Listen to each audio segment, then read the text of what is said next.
Así es, Silvana, continuamos con mucho más en la revista Buenos Días y hay un tema preocupante que está afectando prácticamente al departamento de Santa Cruz y es la plaga de langostas que en estas últimas semanas está afectando varios sembradíos en ese departamento que es productivo, la característica principal. Está junto a nosotros el profesor, doctor y licenciado Enrique Richard, experto en el área. Y también estamos con Jorge Gallardo, ingeniero agrónomo. Muy buenos días, bienvenidos. Con usted, doctor, lamentable la situación que se está viviendo en el departamento de Santa Cruz. Para empezar, ¿cómo es que se produce este tipo de plagas en un determinado sector? Bueno, muy buenos días, Raiza. Mira, la cuestión de la langosta es un tema complicado, pero te lo voy a hacer sencillo. La idea es que nuestra querida teleaudiencia comprenda justamente cómo funciona esto. Lo que tenemos que tener en cuenta es que la langosta es un animalito que vive naturalmente en áreas boscosas, por ejemplo, y como podría ser el Chaco, como podría ser la selva. Ahí hay langostas de varias especies. Ahora, la langosta normalmente pone entre 50 y 180 huevos en su medio natural. Y cuando nacen las langostitas, porque son como la langosta grande, pero a escala, ¿no es cierto? Ahí, ¿qué es lo que pasa en su medio natural, en su contexto natural? Ahí, cuando nacen, ¿no es cierto?, son depredadas por sapitos, ranitas, lagartos, viboritas, muchas aves, por ejemplo, se hacen el picnic con las langostas. Entonces, estos controladores naturales hacen que, aunque la langosta ponga muchos huevos, en realidad muy poquitas llegan al estadio adulto. Ahora, si una de estas langostas sale de su ámbito natural y cae en un área de cultivo, en esa área de cultivo va a volver a hacer lo mismo, poner la misma cantidad de huevos, pero la diferencia es que van a nacer todas las langostitas y se van a encontrar con que no hay predadores. Entonces, si puso 150 huevos, 150 langostas podrían llegar al estado adulto. Y cada langosta de esas, las hembras pondrán una cantidad equivalente de huevos, que también van a nacer sin predadores que los controlen. Entonces ahí es cuando se forma la fase gregaria, la patota de langostas, y hacen los estragos que hacen. Ahora, hay que entender que también es parte de las consecuencias de nuestras acciones. Mientras mayor sea la frontera agropecuaria, más posibilidades hay de que esto ocurra.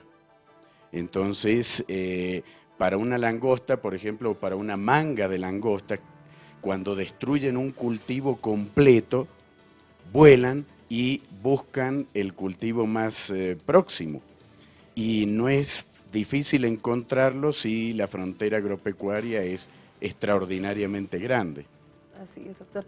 ¿En cuánto tiempo se van produciendo o se van reproduciendo estas langostas y cuánto tiempo de vida llegan a tener, tomando en cuenta que es rápida su expansión? Así es, así es. Bueno, Adelante, más o por menos favor. la vida de una langosta está de 2 a 3 meses, ¿no? Dependiendo las condiciones climáticas y de temperatura, básicamente, ¿no? Como decía el doctor, las langostas son gregarias y forman grandes grupos, ¿no?, de depredadores, en este caso de plantas, ¿no?, y en este caso específico de Santa Cruz, cultivos agrícolas, ¿no? Las langostas tienen este hábito, ya que cuando ya hay un incremento, digamos, de la frontera agrícola, rompemos, ¿no?, equilibrios ecológicos donde existen naturalmente animales como aves, como decía el doctor, pero también no nos olvidemos que también existen controles biológicos como insectos, entre estos avispas y escarabajos también que se alimentan de los huevos de las langostas. Y en el caso de la avispa, oviposita la avispa su larva, su huevo en el cuerpo de la langosta adormecida, la entierra y esta larvita se alimenta también del cuerpo de la langosta para que vuelva a nacer una nueva avispa. Hay estos controles biológicos que nosotros por nuestros hábitos, nuestra forma de cultivar, utilizando agroquímicos y demás, obviamente rompemos y matamos todos esos controles, ¿no?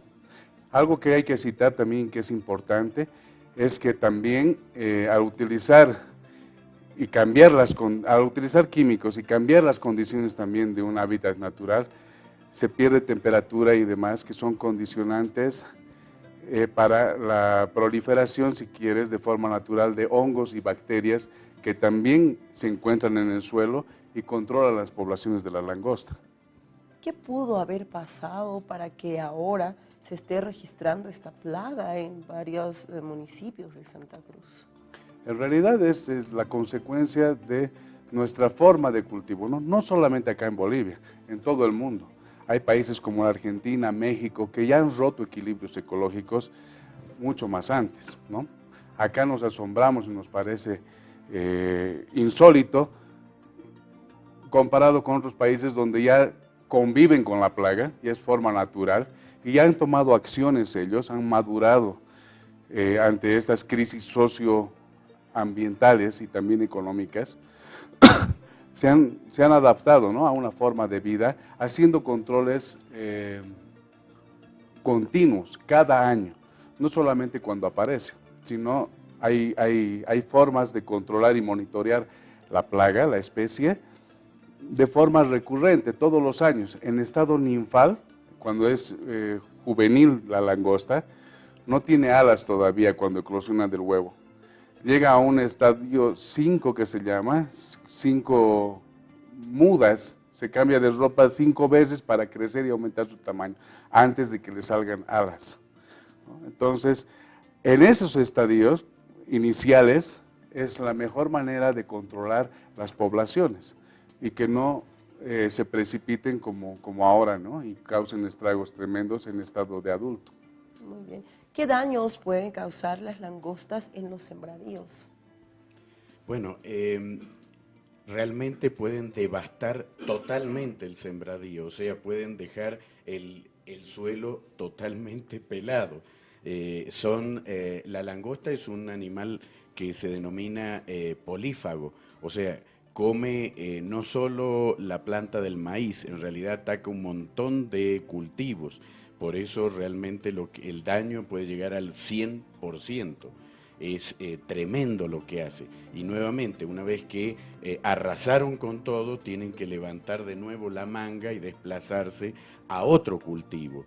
Y todo esto favorecido en particular este año con las condiciones de sequía, que favorece justamente la oviposición, como decía el ingeniero aquí, de huevos, ¿no es cierto? Entonces, tenemos que reflexionar con esta cuestión del cambio climático, porque todo esto ha favorecido, de la misma manera que el fenómeno del Niño, por ejemplo, en México, también favorece las mangas de langosta. Entonces, el tema de la deforestación en el oriente va a favorecer tremendamente la reaparición de mangas de langosta. Es lo que se llama el síndrome del blanco, es decir, mientras más superficie de cultivo exista, más facilidad hay de que una manga de langosta la encuentre. Y por lo tanto, si la encuentra, no solo la va a devastar, sino que va a dejar N cantidades de huevos que van a repetir el ciclo. Y a esto también hay que sumar que, por ejemplo, ahora lo que va a pasar es que para controlarlas se van a utilizar químicos como el malatión, un organofosforado. Paratión. El paratión también, bueno, hay varios de los organofosforados que obviamente van a terminar matando la biodiversidad del suelo, de los alrededores, Entonces, como que por controlar la langosta vamos a terminar en realidad complicando más la situación. Pero esto seguramente aquí el ingeniero Gallardo nos va a poder complementar mejor esto del tratamiento, ¿no? Sí. Bueno, ¿Qué en es lo que realidad se podría hacer ante esta situación? ¿Qué opciones, qué alternativas existen para los productores? Bueno, en realidad es importante saber que hay muchas formas de control, ¿no? Y hay que diferenciar el control preventivo y el control, digámoslo así, ya en última acción con agroquímicos, cuando ya no queda otra alternativa, cuando la plaga ya ha explotado, ¿no? Y ha empezado a causar daños ya masivos. Estamos hablando que en 1 kilómetro cuadrado más o menos puede haber entre 40 a 80 millones de individuos, 80 millones de langostas, ¿no? En 1 kilómetro cuadrado.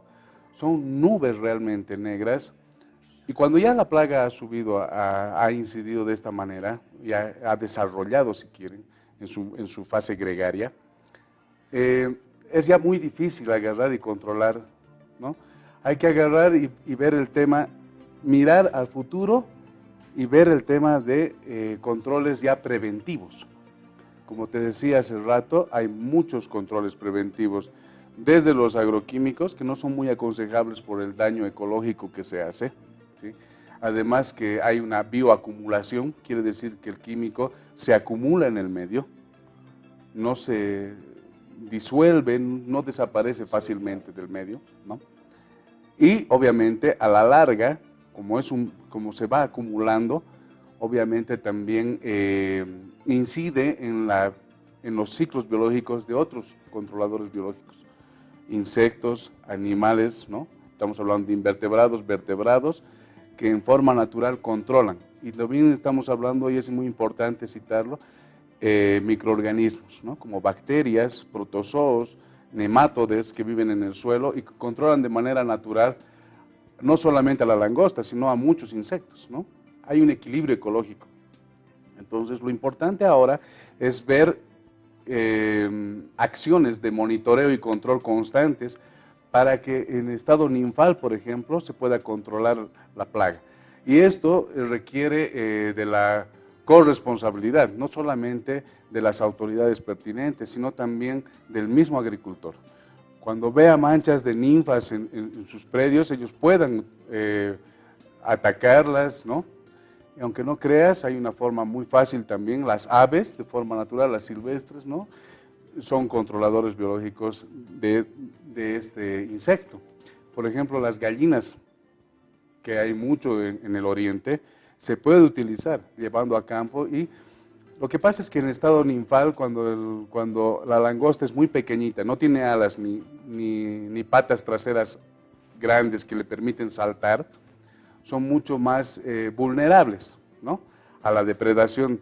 Entonces, cuando tú puedes llevar gallinas, estas pueden comer tremendamente y bajar las poblaciones drásticamente de esta plaga, ¿no? La plaga prácticamente ya está vigente en Santa Cruz. ¿Se podrá eliminar definitivamente esto o ya hay que empezar desde ahora? Porque que yo recuerde, creo que es la primera vez, por lo menos en este tiempo que yo tengo de vida, que he visto o que tengo conocimiento de este tipo de plagas en nuestro país. Entonces, a partir de ahora ya se tiene que tomar prevenciones. ¿Se podrá eliminar de manera definitiva o ya esto será algo que va a continuar hay pasando? que tomar conciencia que esto no es de este año y nada más, ¿no?